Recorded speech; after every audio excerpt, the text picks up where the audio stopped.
ঈশ্বরচন্দ্র বিদ্যাসাগর প্রণীত কথামালার গল্প। ঈগল ও শেয়ালি। এক ঈগল আর এক শেয়ালির মধ্যে খুব ভালো ভাব ছিল। ঈগল উঁচু এক গাছের ডালে বাসা তৈরি করে তার ভেতরে থাকত, আর শেয়ালি সেই গাছের নিচে এক গর্তে বাস করত। একদিন শেয়ালি খাবারের সন্ধানে বের হয়েছে।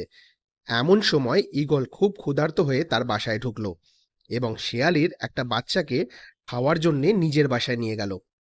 আর নিয়ে যেতে যেতে ভাবলো যে সে গাছের খুব উঁচু জায়গায় থাকে, ফলে শেয়ালি তার কোনো ক্ষতি করতে পারবে না।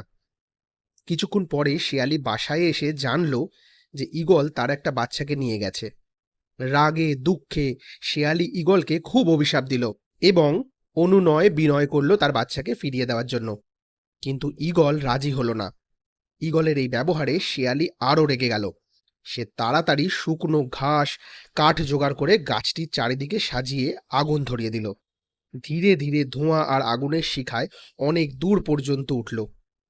ঈগল তখন নিজের বাচ্চাদের মৃত্যুর হাত থেকে বাঁচানোর জন্য অস্থির হয়ে উঠল, আর তাই সঙ্গে সঙ্গে শেয়ালির বাচ্চাটাকে ফিরিয়ে দিল এবং বারবার বলতে লাগলো যে সে না বুঝে এইরকম খারাপ কাজটি করে ফেলেছে, তাই দয়া করে সে যেন আগুনটা নিভিয়ে দেয়।